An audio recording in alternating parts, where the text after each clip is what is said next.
Welcome, everybody, to the River District's second annual development update. We have 5 different projects that will be presenting today, and then we will mention some of the other projects that are coming up that aren't here. But thank you so much for being here. There's a lot going on in the River District. We just had our 2 brand new ground up residential projects, Mirasol Village and the Haley, just both got completed earlier this year. So that represents almost 1,000 apartments that are here in the district, along with Track 281. And we have several projects that are coming up that haven't broken ground yet that we'll be hearing from today. So I'm going to bring up Rob Kurth, our director from SMUD, to welcome you here to the beautiful Maylee State Office Complex here in the auditorium. So I'll take it away, Rob. Thanks so much, everybody. And boy, thanks for giving us a chance to be here and to help out here in the River District. So, you know, SMUD, right? We keep the lights on. Okay, good. Thought he figured I was done, was taking the mic. Anyway, yeah, we keep the lights on, but more than that, we want to do it with style, right? We're going to give you the cheapest power in the state, which we're doing. We're going to give you the most reliable power in the state, which we're doing. And we're going to figure out how to give you the best customer service in the Western United States, which we're also doing. But wait, there's more. We're also going to give it to you with zero carbon. Now, we're not quite sure how to get that done. 2030 is the goal. We're almost there. Last year, I think we were 80% carbon free, gunning for 100. Now, we need your help. You know the saying, right? If you want to go far, go together. And so we need your help to get the rest of the way on this journey to zero carbon. That means going all electric wherever you can. So when you're making those decisions, please think electricity is greater than gas. Just remember that. Wait, one last thing I want to say. The other thing SMUD's going to do is we're about to spend $200 million right here in the neighborhood. You'll hear about the project here later to make sure that we got all the electricity that you need. No more than you want, but all that you need. Okay, that's the deal for us. And with that, thank you. Thank you for being here in the city of Sacramento. Thank you for being in the SMUD service area. Thanks for investing in what we're all trying to do here. It's an exciting time. Thanks. With that, back to you, Devin. Yeah, thank you, Director Kurth. We very much value our partnership with SMUD. We do have SMUD on our board of directors. Eric Crane is our vice president, and we recently were awarded with a Shine Award from SMUD. So we are planning 2 pollinator gardens here in the district, one over at Pipeworks on 16th Street, and then we already last weekend planted one at Mirasol Village along Richards. So next spring, when you drive down Richards Boulevard, there should be an entire row of wildflowers and new pollinator plants there right along Richards Boulevard.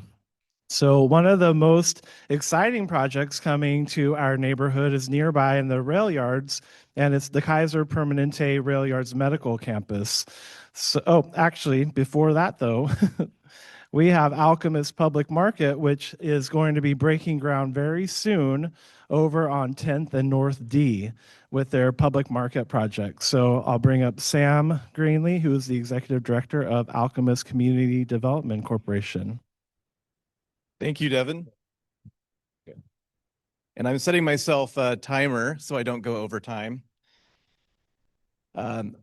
I'll try to pack in a lot right here. Very briefly, if you're not familiar with our organization, Alchemist Community Development Corporation, or Alchemist CDC, we're a 501c3 nonprofit here in Sacramento County.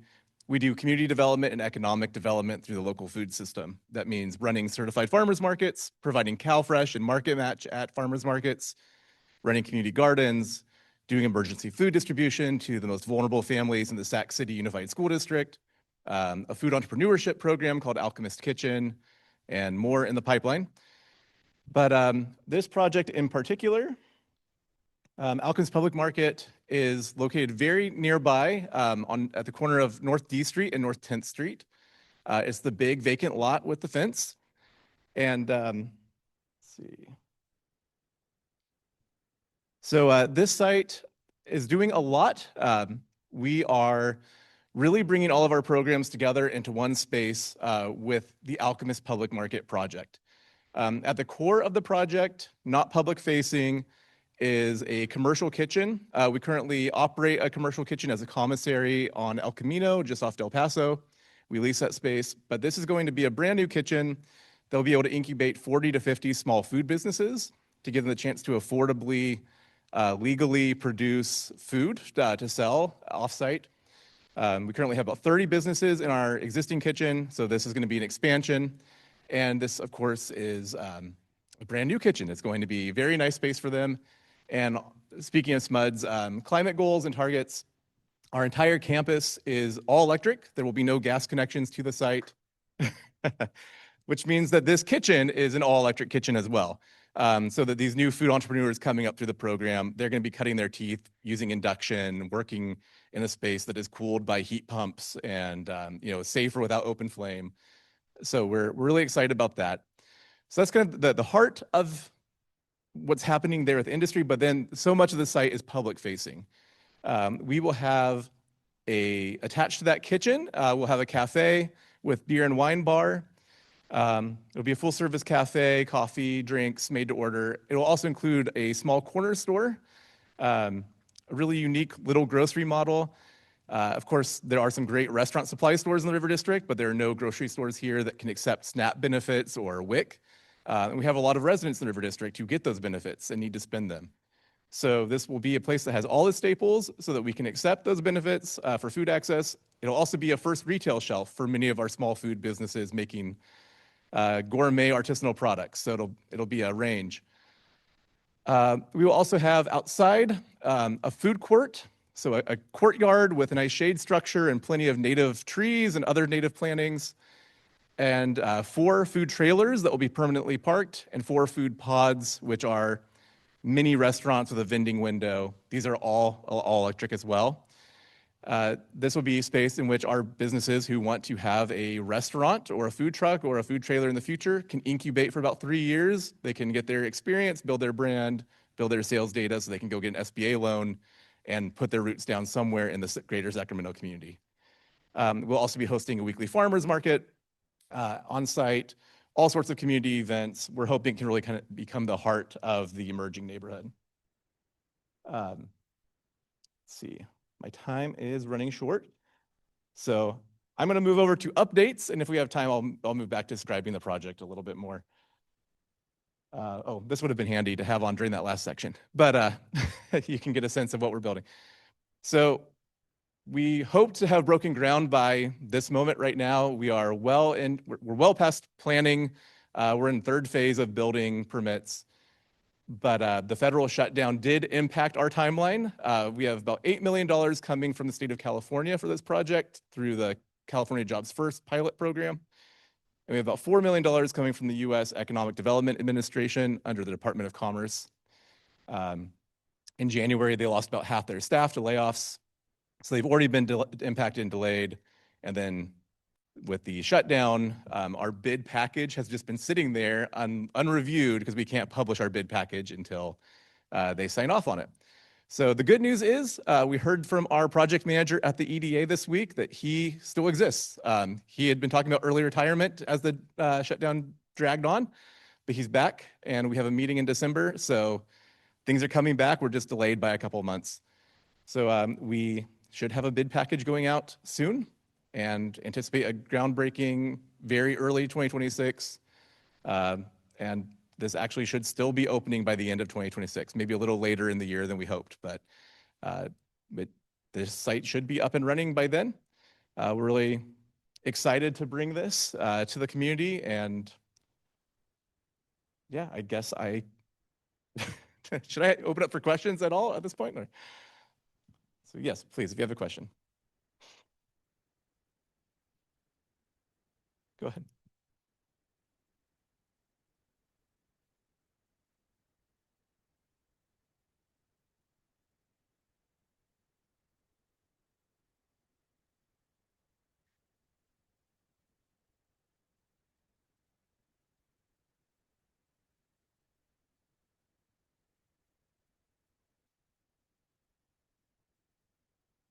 That's a great question. So we definitely won't compete with that market. They're not near enough to have an impact in that direction.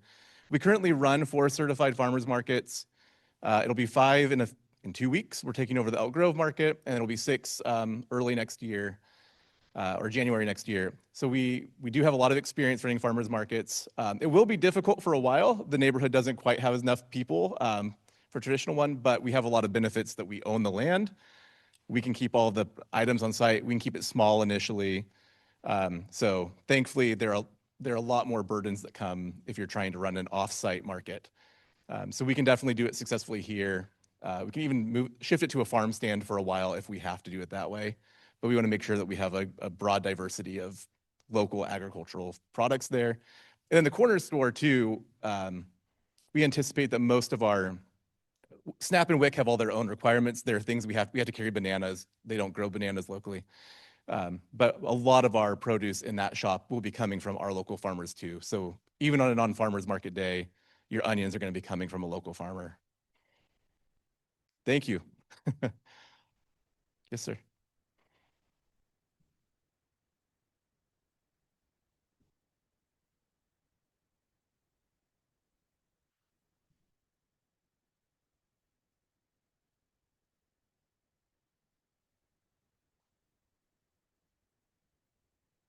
That's a great question. So there are parking changes coming in that area. There will be quite a bit of street parking opened up that's currently posted as no parking. But we are also, we're planning to reach out to neighbors too to see about, we expect, a higher influx in the evenings of auto traffic. During the day, I think neighboring office buildings like May Lee, as it has more people come in, will be more of the lunch crowd, hopefully folks walking because it's about a 10-minute walk. A lot of residents coming in. But we're hoping to talk with the nearby businesses about arrangements to use their parking lots in the evening to mobilize in that direction. And I think I'm out of time too, so.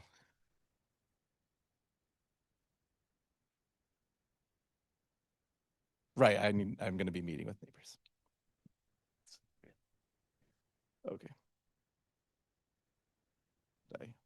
Thank you, Devin. All right, well, thank you, Sam. And Sam is also a board member with the River District. So next, I'm going to bring up Jay Robinson. He's the Senior Vice President and Area Manager for Kaiser Permanente Sacramento to talk about their very exciting project in the Railyards, which is the Kaiser Permanente Railyards Medical Center. So here's the clicker to advance. Thank you. Well, good morning, everyone. It's good to be here. Thank you for that welcome, Devin. Good to see you. This is the first time that I've had an opportunity to present to the River District, but I'm sure it won't be my last, as I'm a pretty new neighbor here and really excited about being here in the area. I'm pleased to share with you an update on the Railyards today. You no doubt been seeing the progress and the dirt and the construction equipment moving around. We watch it. I actually watch it from my desk in real time. It is fun to look at. And I think you'll agree that this is a really exciting development for the area. There we go. The new Railyards Medical Center, scheduled to open in 2029, but I'm trying to get them to open in 2028, will be all electric. Shout out to SMUD. Campus designed with patients and families in mind. The buildings are flooded with natural light. There's parking on site. 310 all private rooms with large in-room digital screens, educational tools, and expanded virtual communication with the care teams. In this spacious healing environment, our dedicated physicians and nurses and staff will provide high quality, award-winning Kaiser care that's been around for 80 years. With Kaiser Permanente approaching nearly 1 million members in this area. If you look at Sacramento and Roseville combined, we have about nearly 1 million members. We're very excited to be able to bring this new campus to serve our members where the population is truly growing. But before I tell you more about what's in store for our patients and families and our community, I want to show you with a virtual tour of a bird's eye of the 18-acre site and the hospital, medical offices, and parking garage. So let's see if I can get this right. Here we go.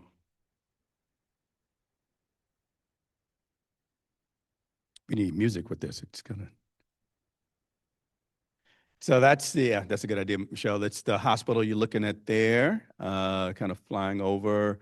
Um, in the top left corner, that's the parking garage, and the building to the side, I don't have, yeah, that's the hospital services building. So a lot of outpatient services, some of the imaging care will be provided there. Um, you can't see the central utility plant from this vision, but very close to I-5, there's a central utility plant that you'll be able to see. But really excited about it. It brings a lot of design elements that are modern, a lot of light.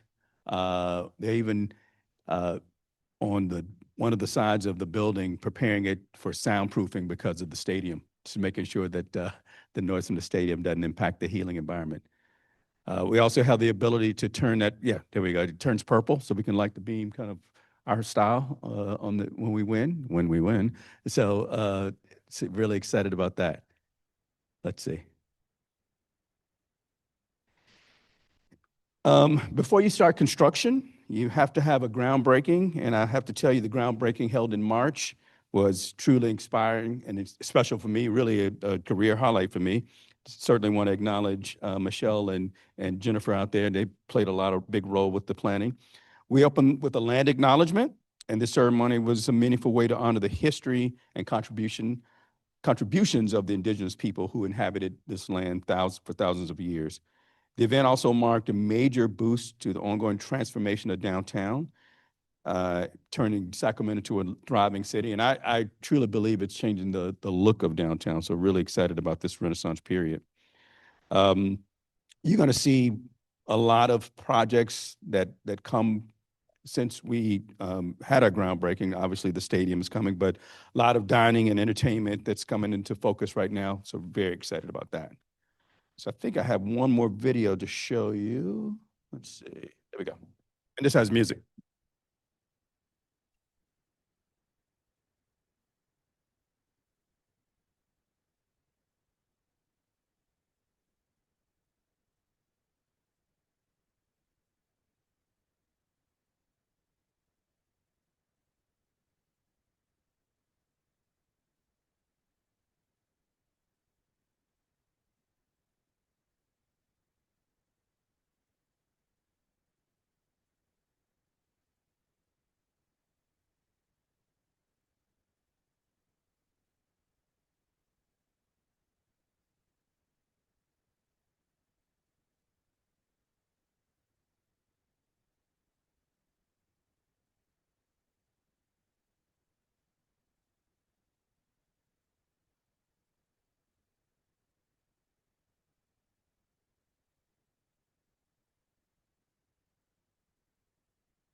Thank you. Thank you. It was a really good day, and I think I saw some faces that were out there. So the groundbreaking was just 8 months ago, and it was incredibly impressive. You've seen a lot of dirt being moved, and now at the height of the construction, we'll have about 600 construction workers on site. The 7-story parking structure which will provide 1,500 stalls, is now rising on schedule. It's already going vertical. And next up is the vertical construction on the medical offices, and then the 8-story facility. Let's see. There are many exciting advantages to the new campus that will serve generations to come. We'll be adding a 3rd location for maternity services, an 8-bed intensive care unit for newborns, and a 48-bed intensive care unit with an emergency room with 70 private bays. The medical offices will be over 5 stories and 173,000 feet with 66 exam rooms. The Railyards Medical Center will be one of the first of 3 all-electric hospitals in California. The campus design includes solar panels, electric vehicle charging stations, drought-tolerant landscaping, and use of low-emitting materials to improve indoor air quality. Our new campus will house our Advanced Neuroscience Center, very proud of that, Comprehensive Stroke Center, where the latest life-saving technology will be provided to patients. The high-quality care and service we will offer will have a lasting and positive impact on generations to come. The new campus will not only improve health and well-being of our communities, but it will also boost the economic vitality of downtown by bringing about 3,000, I think it's even more than that, probably closer to 4,000 healthcare professionals and support staff to the new medical center daily. In addition, thousands of patients accessing Kaiser Permanente's high-quality care will come to the campus along with their family members and visitors. Of course, they will shop and dine, we hope, and access entertainment, recreation, and sporting events while they're here. The campus is part of Kaiser Permanente's greater Sacramento-wide capital expansion. You probably know that we're doing some expansion in Roseville, including a tower and a new hub. It's a multi-billion-dollar plan to upgrade current facilities and build new ones and make sure that our members have the access that they need. The plan includes a new hospital tower up in Roseville that I referenced, as well as a med-surg telemetry unit expansion, as well as expanding their emergency department, which is badly needed. I mentioned that being good neighbors is important to Kaiser Permanente. Our mission is to improve the health of the communities we serve. The communities we serve extends beyond the walls of our hospitals and clinics. Through our community health program, we bolster the safety net so that nonprofits can continue to support those in need. And that's important these days, even more so than normal. Our grants, let's see, I think I'm one slide behind. There we go. Nope. There we go. Our grants to the community organizations help improve access to healthcare, mental health services, and supported safe housing. In 2024, Kaiser Permanente provided Roseville, Sacramento, and South Sacramento service areas a total of $312 million, which includes $113 million in medical financial assistance to lower-income patients, $5.6 million in grants to support local nonprofits to improve health, and we will continue our work with local partners to improve health of individuals and families in these communities, surrounding communities. I think that's it. So I want to thank you for your time today. And do I have time for questions? If anyone has any questions about the facility, about Kaiser? Yes.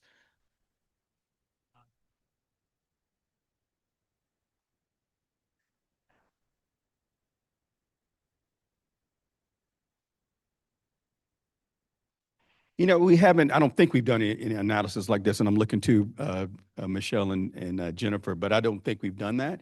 Anecdotally, I've heard people talk about, you know, if it would be great to live downtown if we're going to be working there.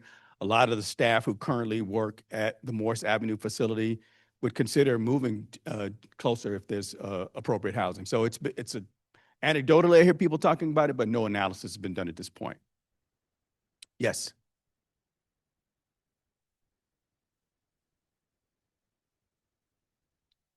Great questions. Well, J Street is growing. We're adding new services there, so it'll continue. It's an outpatient hub, so it will continue to be in existence. And Morse to be determined. We're still working on some plans on things we can do to make sure we don't abandon that community and we leave some resources there, but that's still being finalized at this point. One thing I didn't mention is that we also are working on a hub in Natomas. It'll be an outpatient facility as well. It'll have ambulatory surgeries and some other outpatient services, and we're sizing that at this point, not quite ready to go fully public with it, but that will be another care site that we're adding to our inventory. Other questions? Oh, I'm sorry? 29 is what I'm being told. I really want to push for it to be open earlier, so in 28, but you will hear about it. We will certainly publicize it, and it'll be, we'll open in grand fashion. So we'll make sure you know about it. Well, really excited about being a neighbor, and we're excited about what's happening in Sacramento, and glad that KP can be at the center of it. Thanks all. Thank you so much. Yeah, thank you, Jay. Kaiser Permanente is going to be an amazing partner and neighbor here in the River District and the Railyards, so we want to thank you.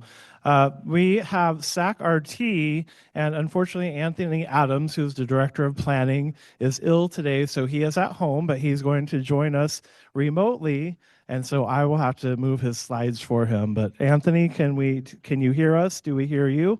Yes, sir. I'm here. Thank you so much for being flexible. And I apologize for the folks for not being there in person today. But as Devin mentioned, I woke up under the weather and I thought best not to share that part of me with everyone else. So thank you for being here today. We can advance to the next slide.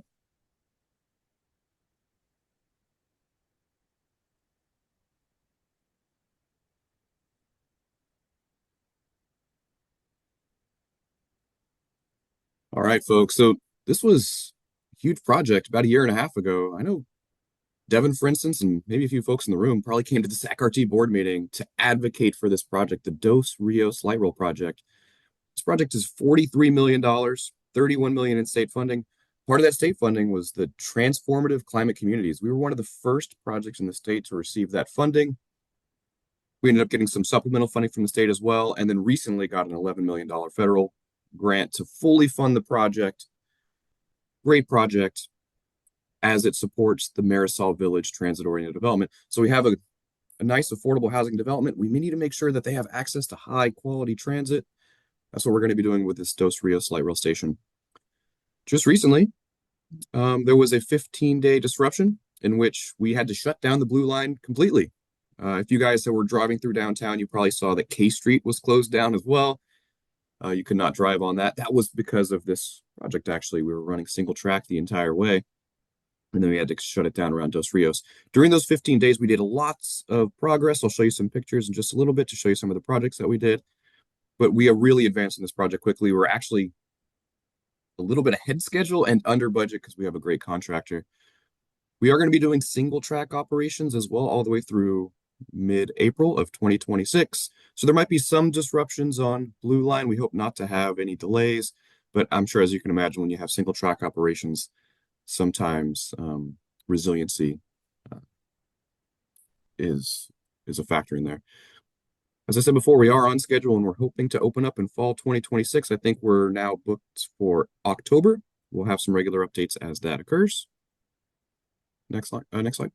So here's some pictures that we have. So you can see we actually had to move the tracks itself. The picture on the right are the old tracks. It was a straight shot. We had to move the tracks to the left and actually build two separate ones so we can cross over right near where the new station is going to be.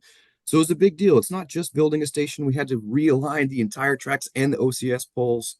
That's why the project ended up being so expensive and why it was such a difficult task to do overall. We've been making great progress. And as you can see on the left side, we started to build those tracks out, and we even have the station platform built as well. Next slide. Next slide, David. Thanks. So these are our overhead catenary poles that I was mentioning before that we had to rebuild them all, take them all down and put them all up. So just to showcase that they're up right now and making good progress. Next slide. So this is the station, as you can see on the left. We do have some shelters there. Not every one of our light rail stations does have shelters. This is going to be one of them. We hope it to be high quality. And you can see on the right side, that's the track that the consultants, that the contractors are going to be building out over the next few months. The one on the left has already been built. So one of the tracks, we had to dig one out and then build another one on the left side right near the station. And the one on the right, they're going to be rebuilding over the next few months. So making great progress. And we do hope to have this open in the next 10 months or so for operational service. Next slide. So I also want to talk about the green line. So the Dos Rios is the station that we're going to have on the blue line that's in the Riverfront District. The green line will serve the Riverfront District as well once it finally opens. I did this presentation to the North Natomas Community Collaboration on October 8th, and I thought it was apropos to give this update to the River District as well. So I'll go through this quickly. Next slide. Many of the folks might know here, it's the green line currently terminates right there at the bottom at 7th and Richards and Township 9. You can see that we have a little Railyards label there too. The idea here is not only do we want to connect to the airport, we want to make sure that the Riverfront District has good connections across the river to Natomas and to the airport, and really open up a whole line of opportunity for those folks who don't have good quality, high quality transit. Not everybody has the ability to drive. Not everybody wants to drive all the time. We have to make sure we have people have another mobility option, and we're hoping the green line will be that. Next slide. It's a big project though. We're gonna have 14 stations, over 11 miles of new track. And part of this is on dedicated right-of-way. Some of it's going to be with the city, but part of it is on private right-of-way. About 67% of it. Next slide. The thing about part of those parcels being on right-of-way, if you look at the very, very right, 7 of those dedicated right-of-way parcels are going to be expiring by 2029. If those parcels expire, we will not be able to build the light rail and exclusive right-of-way, and will not have a high-quality system. So you can see this project has been in development since 2003, over 20 years. But it's a big project, over $2 billion. It's a big, big lift. And in order to have this project, we need to build the Truxell Bridge. We don't even have environmental clearance on that yet. It's not even scheduled to open until the late 2030s. So we want to make advancements on the green line. We want to make sure we give not only Natomas, but the River District access to high quality transit and connections to the airport in the interim. Next slide. So what we're proposing is a bus rapid transit concept. We're hoping to utilize the right-of-way that is set aside for the light rail, but in a bus rapid transit concept. We're going to be able to produce this bus rapid transit for 1/4 of the cost of the light rail, 1/4 of the cost. And we do have a ridership estimate. We did a model run with SACOG, and it's going to produce about half of the ridership. So for 1/4 of the cost, we can get half of the ridership, and we can keep the right-of-way. So when funding does come, we could put some tracks in that right-of-way. We could put some overhead catenary wires, and we could run light rail there. As I stated before, we can't do the light rail until that bridge is built on Truxell Bridge as well. So we want something in the interim. We don't want to have to wait till the late 2030s to have a good, high-quality connection from the Railyards through Natomas into the airport. And we're hoping bus rapid transit can be the interim solution until we get the light rail to the airport. Next slide. So we are actually just submitting an application to Caltrans today to do a feasibility and locally preferred alternatives. We will have to do environmental clearance by 2028. We've been working with FTA on that. And we do have some funds from the county. They have dedicated some funds to us to purchase those lands. But we can't purchase those lands until we have an approved project with an approved funding plan. As it stands right now, the light rail does not have an approved funding plan. It's a $2 billion project, and there's no local funding measure to advance that. We could do that with bus rapid transit and identify those funding. So we do hope to advance the green line light rail through bus rapid transit in the interim to hopefully get to that ultimate solution in the future. Next slide. And finally, I'd like to just briefly talk about the comprehensive operational analysis that Sacramento Regional Transit is undertaking right now. It's 2 phases. One is the short-range transit plan, is looking at the resources that we have right now and optimizing our routes, seeing what we can do with what we have today. The second is a visioning exercise. If we had more funding, a new 1/4 cent, a new 1/2 cent sales tax, what projects should we have? What are the priorities of the region? And I got to tell you, Green Line has been at the top of nearly every survey that we've done. When we go out to the public, that is always one of the favorite projects. So we are going to have one more outreach meeting. We've had 2 rounds of public outreach. We're going to have another one in early 2026. We do encourage folks who are in attendance today and tell your friends and neighbors. We would love for you guys to be engaged in this. We want to hear from you because ultimately what you want to see is what's going to be reflected in this plan. And this plan will prioritize projects going forward. And we hope projects like the Green Line are going to be at the top of that priority list. So with that, I'll open the floor to any questions or comments. Thank you. And if anybody has a question, I'll give you the microphone so Anthony can hear you. Thank you. I was just going to make a comment to support more nighttime service, to support better transit connection for Sacramento Kings games and events that are happening at Golden One Center. Wonderful comment. I got to tell you, so the number one project that we've been hearing is the Green Line. The number one program we actually have identified is late night bus service. So it's great to hear that. And we do have that covered in our quarter cent scenario for the LRTP. So great comment. Thank you. All right. Any other questions for SacRT? All right. Well, thank you, Anthony. We hope you feel better soon. Yes, sir. Thank you. And now I'm going to bring up Diane Kinderman to talk about the project proposed for 1450 Richards Boulevard. And we're really excited because this is the first public presentation of this project.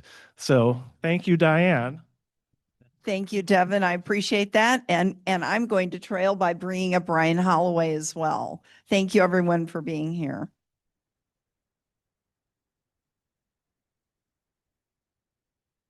Okay. Here you go. Good morning, everyone. Nice to see you here, and thank you for having us in this beautiful auditorium. It's my first time, hopefully not my last. So thank you so much, Devin. We'd like to talk about a project at 1450 Richards Boulevard, which was formerly a truck driving academy, and it has since been vacant. And we're going to be vitalizing it. We're hoping to be vitalizing it with a 22-unit affordable housing project that will include a market and a small coffee shop, and it would also include a very small fueling facility, car fueling facility, with also level 3 car charging as well, electrical vehicle charging. And so let me advance this, and Brian, I will let you. Okay. All right. And so the project, once do I have a pointer here? Well, it doesn't matter. You can see where the proposed fueling area would be. There would be a total of 6 pumps, so it would be very small. And the pumps and the facility would be designed for future fitting for EV charging stations. So there would be current level 3 EV charging stations on the property.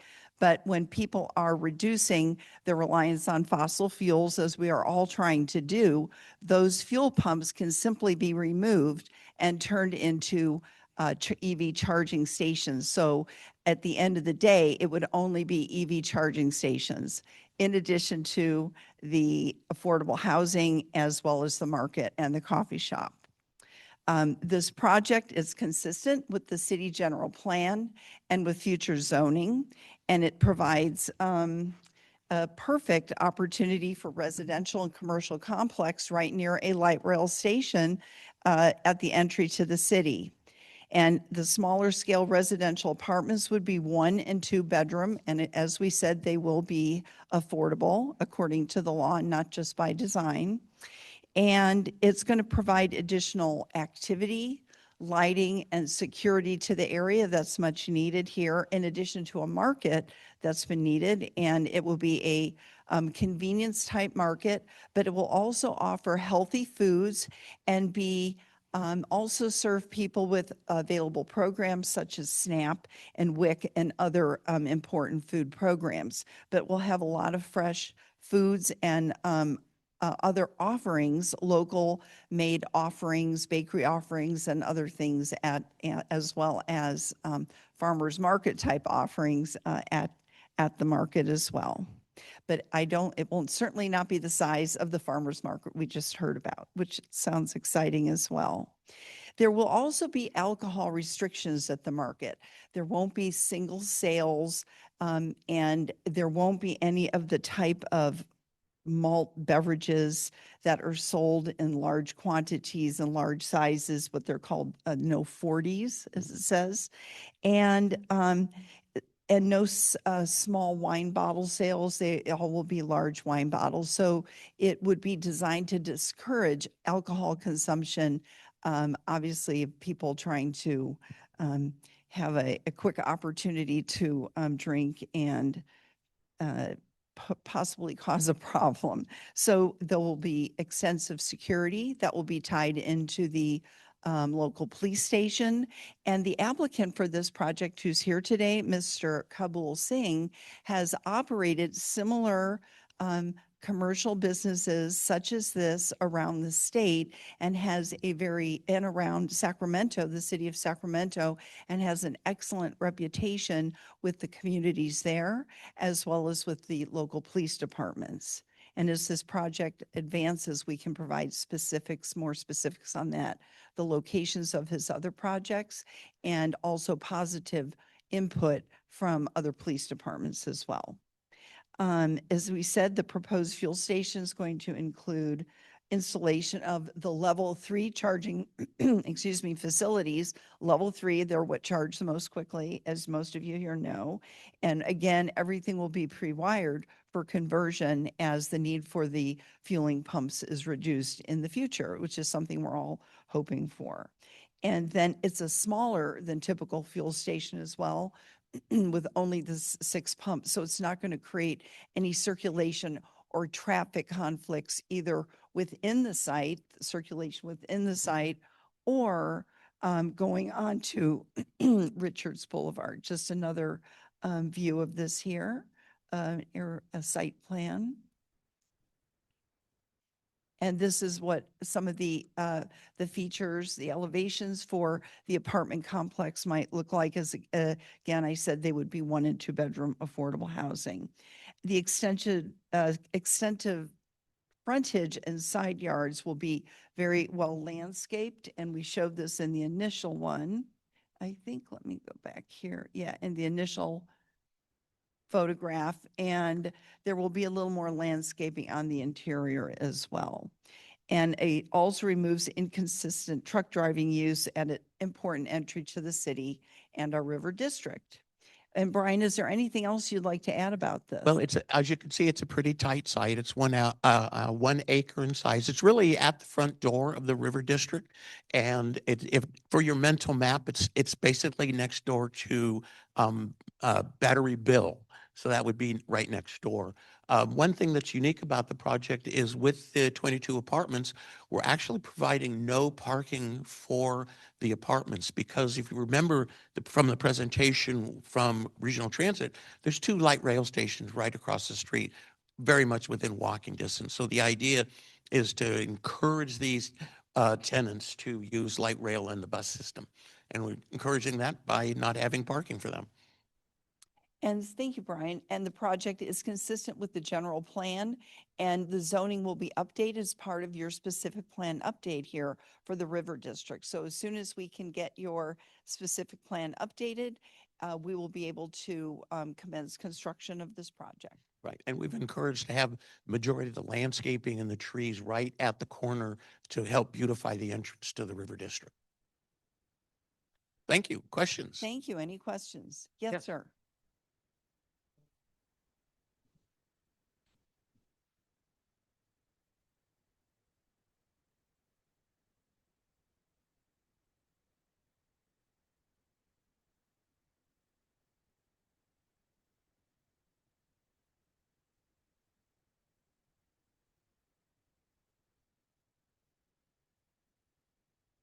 Yeah.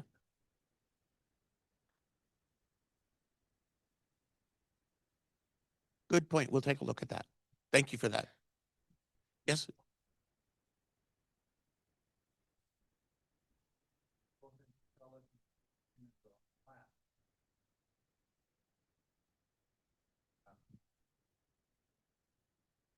idea. That's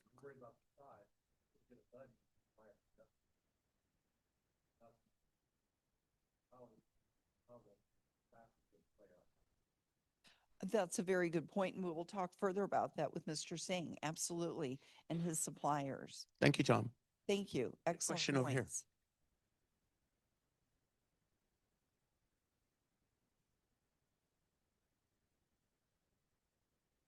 I'm not, well, I know that most of the new apartment complexes, whether they are affordable or not, they're significantly reduced parking, and they're quite a bit in the corridor off 65th Street. This is the first one I've worked with zero parking. With zero, but a lot of them are reduced now just because we're trying to, minimize the use of vehicles, so.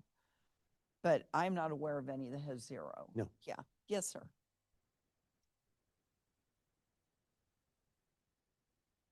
Are they? Thank you. At G and E's. Thank you. Yes.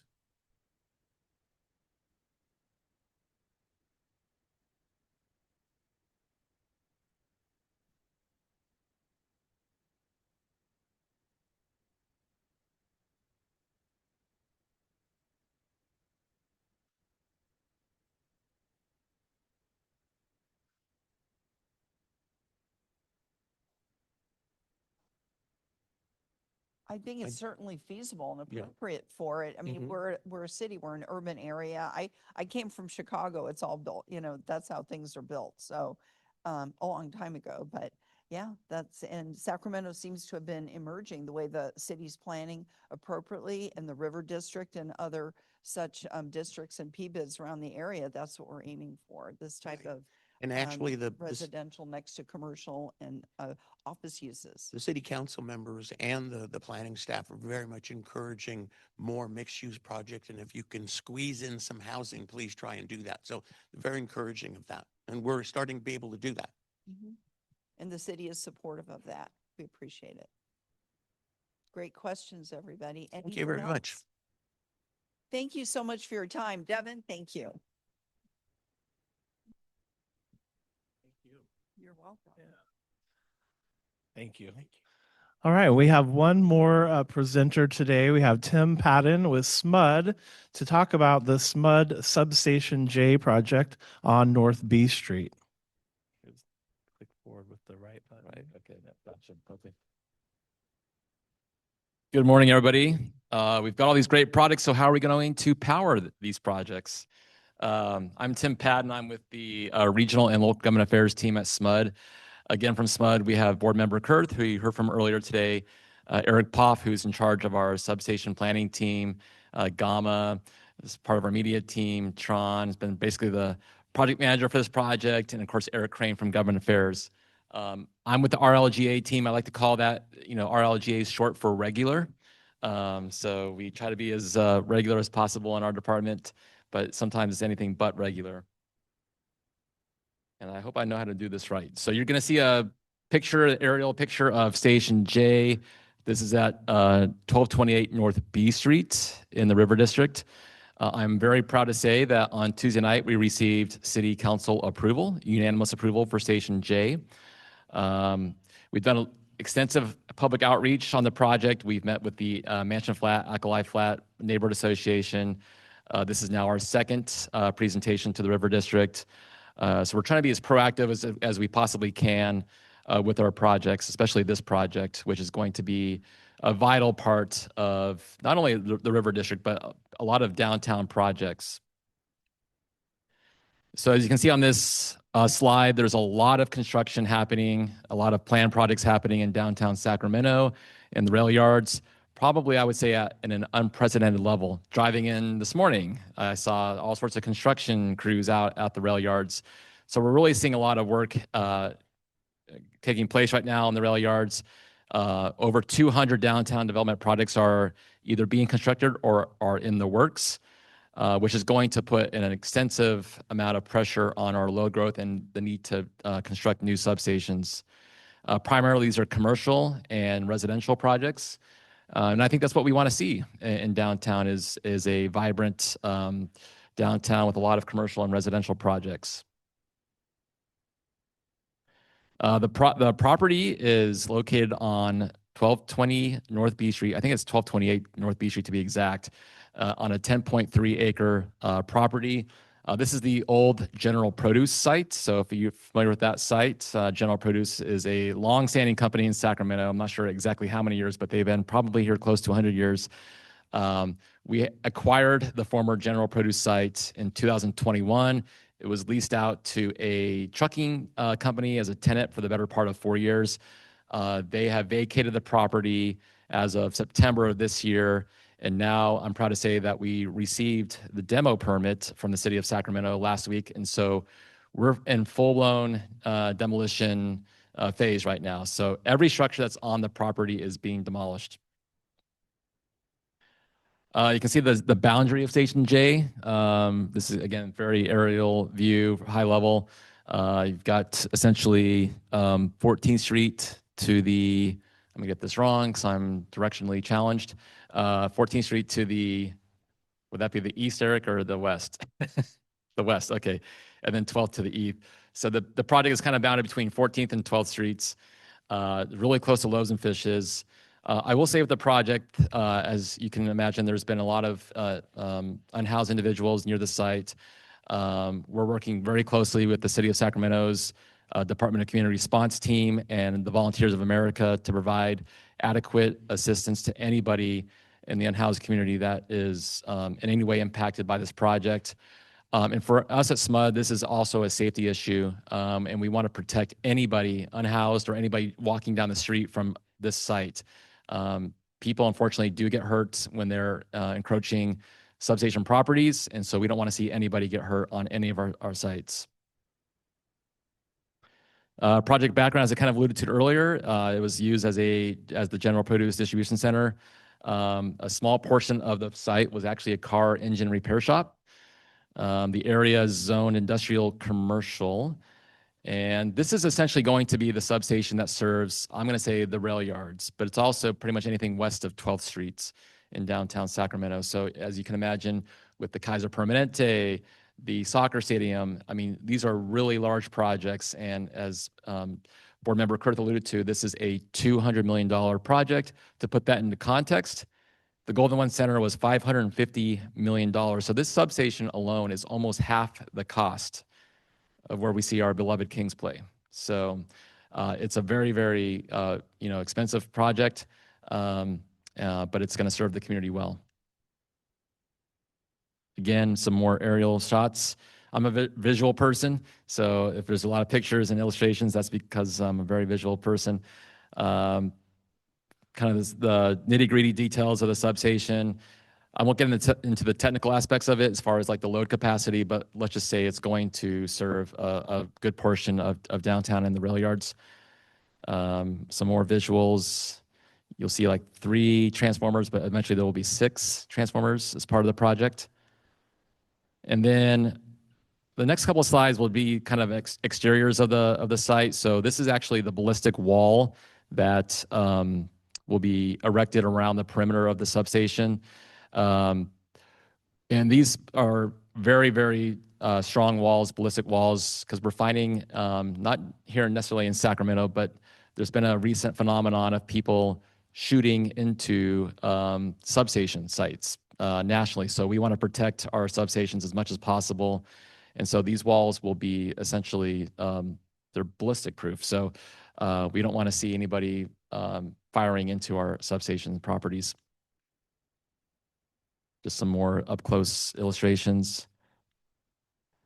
And then at SMUD, we want to reflect the community's needs with our projects. So Station G, for instance, that's the project that lights up when the Kings win, that lights up purple.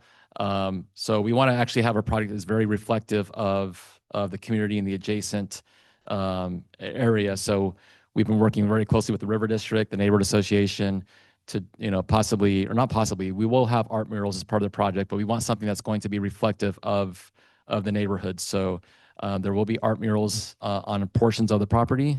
Just the battery's running low. That's probably telling me to shut up too. So I think that might be my last slide. Let me just double check though. Oh, substation construction schedule. So As you can see, we're already doing the demolition component right now, demoing the existing structures. And then really the meat of the project will actually happen starting in 2020, early 2026. And then most of our substation projects take about 2 years to get built. And then we expect to have completion spring, summer of 2028. So that's Station J, and we're glad to have to serve the River District and downtown. So thank you. Happy to answer any questions. Yes.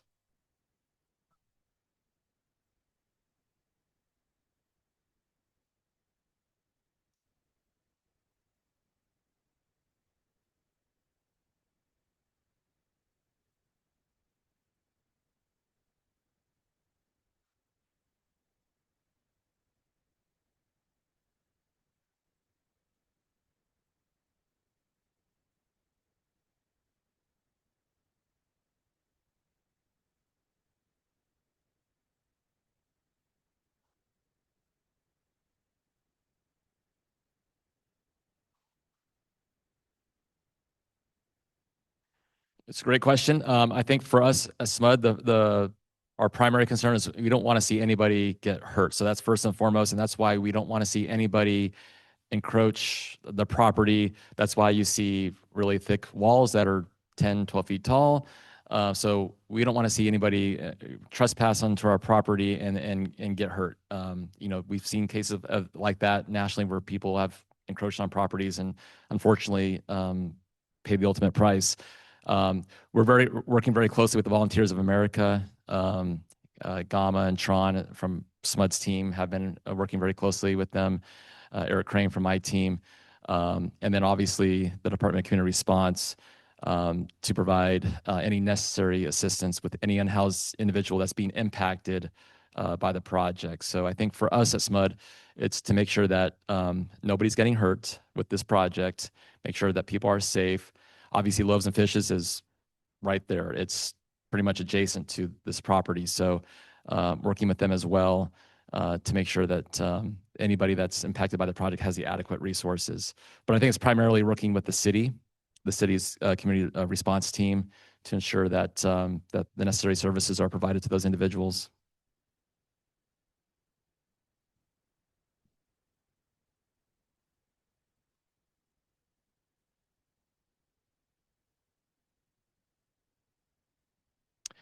I would say we, as long as they're, if somebody's not on our property, that's what we're concerned about. Like if somebody's on SMUD's property, that's a safety issue. The city's responsibility is to help mitigate any sort of displaced individuals in that general vicinity. There's actually individuals who were camped in front of the property who have since been relocated essentially across the street. And so, I can't opine on that, but for us at SMUD, I think it's a safety issue, and we don't want to see anybody on our property get hurt. I think that's the first and foremost issue. Yes.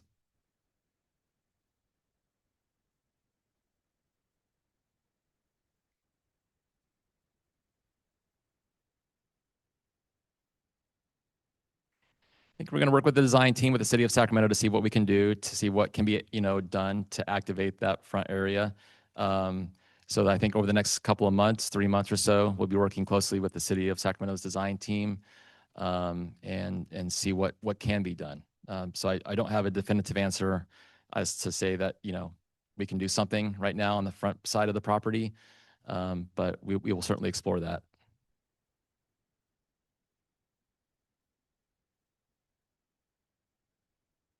All right, thank you. All right, thank you, Tim. Yeah, and I wanted to mention that we do have our River District Development Map and Summary. We update this every quarter. It comes out in our quarterly market reports, which are available on our website at riverdistrict.net. We just released the Q3 2025 report, which is on our website now. So you can refer to that. And then every year we print the Q4 annual report, which comes out at the State of the River District in the spring. And I also wanted to let you know, in case you don't, we do have a virtual tour of the River District on our website. This includes all the different development sites and local amenities, and you can really get kind of a bird's eye view into the River District without having to be here. So this is really great for the brokerage community to be able to show people remotely, also investors looking for their next project. I want to point out that we just recently updated this to show the entire Blue Diamond campus. So if people have ideas of who might want to purchase that site and move in, it's a really good tool to be able to look at that and kind of consider what type of uses would be good there. So if you haven't checked that out, it's right on our website at riverdistrict.net. And with that, I want to thank you all for coming to our 2025 River District Development Update. We hope to do this again next year in November. And next year, we would like to add a development tour portion where we'll actually go visit some of the sites that are under construction. So stay tuned for that. And we hope to see you all at State of the River District next spring. Thank you so much.